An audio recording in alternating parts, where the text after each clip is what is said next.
Welcome back to Super Sentai Review, episode number 70. This is reviewing episodes 9 to 15.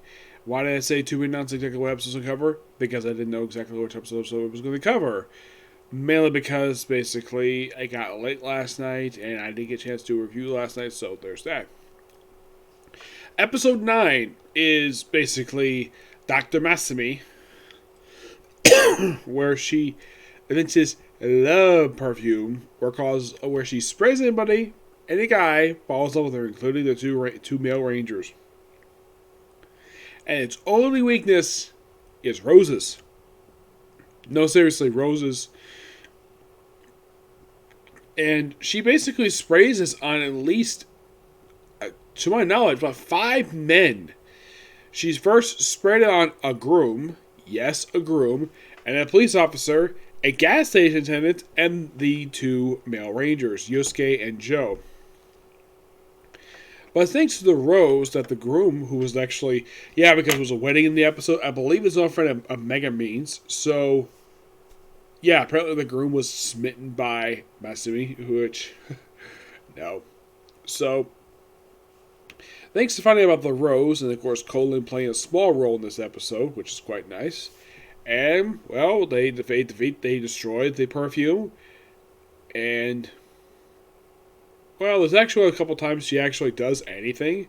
The other time was actually in episode number, I believe it is number 13, where it's all about poison gas spraying. This one is definitely the one that involves her. But also, Colin plays a role in this episode. Oh, yeah, she does. Don't worry, we'll talk about episodes 10, 11, 12, and, of course, 14, 15. I want to talk about this one because this all features basically doing a plan. So,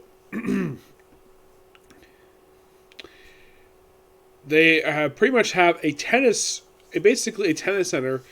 They use a tennis center as a cover to basically smuggle in a bunch of garbage to make a bunch of poison gas, which they was successfully put around the place.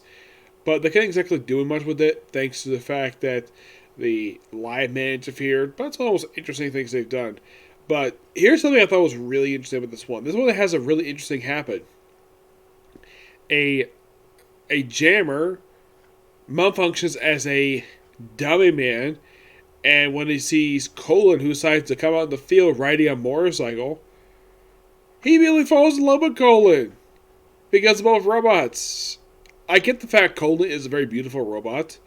I at least got hands to people who designed who designed that one. It looks really good. They did an excellent job with this character. And she's immediately, well, not exactly smitten with him. And of course, the dastardly play, of course, the temporal memories. But once he got back to Tennis Center, and by the way, the people who at Tennis Center are actually jammers posing as tennis players in order to fool people. Yep. And eventually, of course, the place is eventually destroyed. And, of course, Masumi is of course, defeated. And we had this joke, I think, at the end, despite the fact, and by the way, the jammer robot, the one that functions, he actually explodes. Yeah, he explodes. And then Colin jokingly says she loves Yusuke.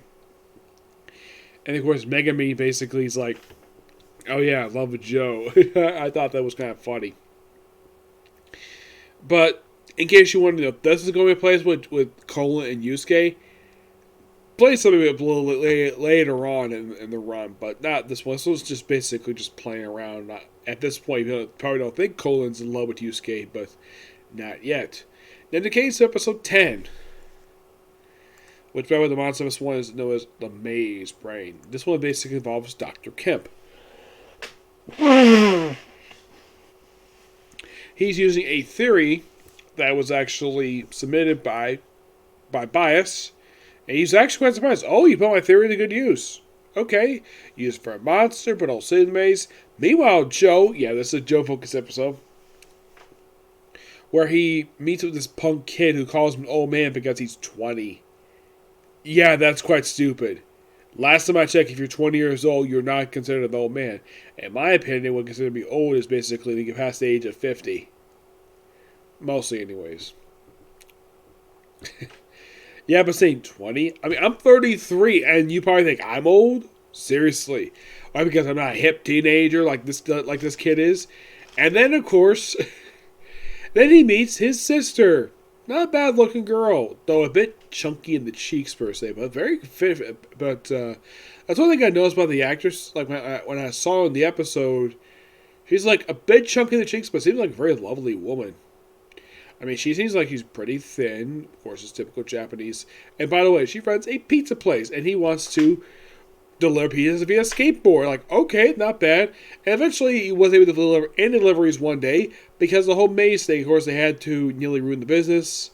But luckily enough, they were able to defeat the maze monster. Thanks to even though Joe got injured, but thanks to, of course, to the kid who appears in the episode riding a jet skateboard. Yes, a jet skateboard. Able to knock out the maze monster, and eventually the monster was destroyed. Yep. Now, in the case of episodes 11 and 12, I should have substituted this one.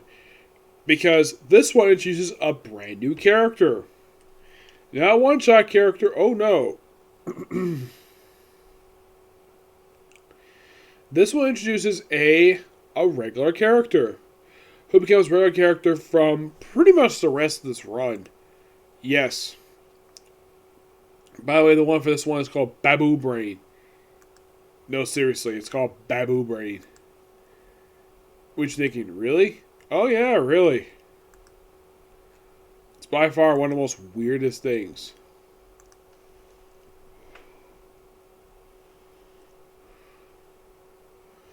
Let's see if I can find him here.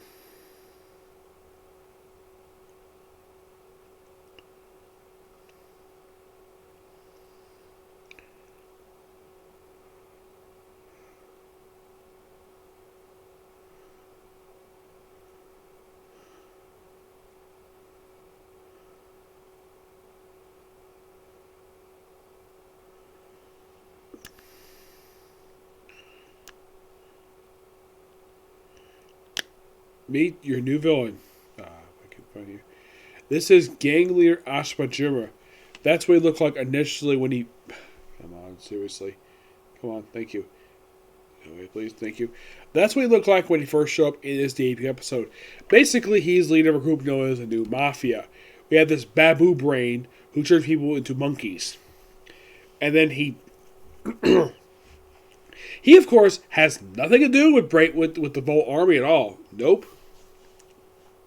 But Bias becomes interested in him due to the fact he's somewhat intelligent.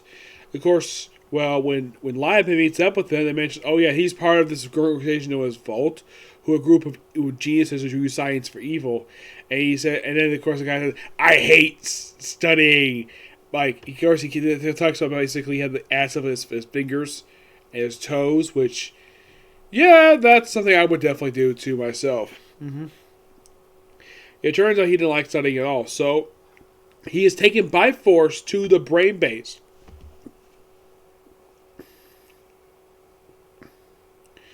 Yeah. And thanks to Bias simply just teaching him. Yeah, teaching him pretty much like some mathematics.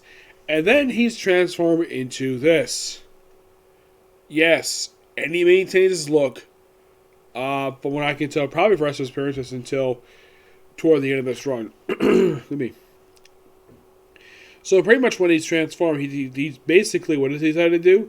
He has scientists, various scientists, kidnapped through test brain stuff, and after that's finished, after he's stopped by Liveman, what is his? By the way, his dream is to become the emperor of the underworld. So what does he decide to do?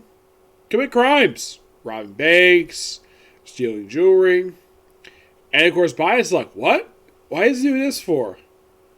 He goes, it's like, you commit crimes? Seriously? And it seems like petty stuff. Well, he is a gang leader, so of course he would do that.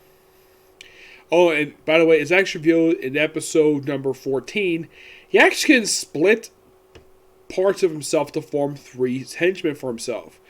It's part of the chrysalis stuff in episode 14, which involves an electric monster, which involves Yusuke. By the way, when he meets up with Yusuke, like, when he sees Yusuke's pen that he got from the academy, he breaks it with his 2 fingers. And then, of course, later on, because he hates people who are smarter than him, they wear this jacket. Basically, they all wore graduation. He's like, I hate this thing. And of course, they toss everything they do with it. Eventually, he's defeated. And of course, the monster stuff is destroyed. He makes a brief appearance in episode 13. Doesn't do anything. 15 is kind of the same thing, too. Just stands around doing nothing. By the way, it's doing an episode, I believe it was 12, I think it was, where Bias basically says, if you have time, basically stare at the screen, go do some work.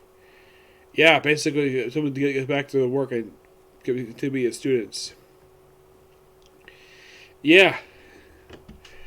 That's basically what just comes to that. The Legend I thought was an interesting idea, but it was basically beaten. In the case of the last episode I watched, episode 15, this one is one of the more interesting episodes. This one involves a robot.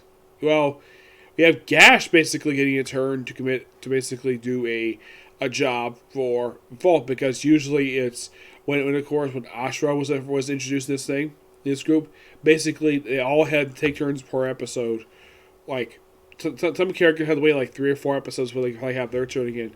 And this time it's not any of the generals. Oh no, it's Gash, the Bias's bodyguard. What is his job? Aside from growing monsters and, well, guarding Professor Bias, his job is simply to retrieve a jewel from a robot made by humans. Yep, so he tries. Apparently, the jewel is kept in thing's head, and he shoots the thing multiple times. By the way, the people who were testing him, apparently after he left their care, they never went after him, which I thought was kind of weird. Like, and by the way, Liveman never contacted them. Nope, they never did. I'm surprised they weren't basically fined for destroying private property, because I'm sure that robot was probably property of some testing company. Yeah, it's like, really? So, throughout this whole episode, we actually have Joe protecting, of course, Hariko. That's what he calls the, of course, robot apparently is a woman. And he brings the robot to their base, which is Grand Tortoise. I was just pointing out that a lot of these episodes, we do see the interior of Grand Tortoise. We don't see the exterior very much. No, not really. I don't really know why. I love the interior. I think it's a great interior. Which, by the way, the interior is like some wall monitors on a wall with little buttons on them, and there's a glass table where the three can actually have their meals.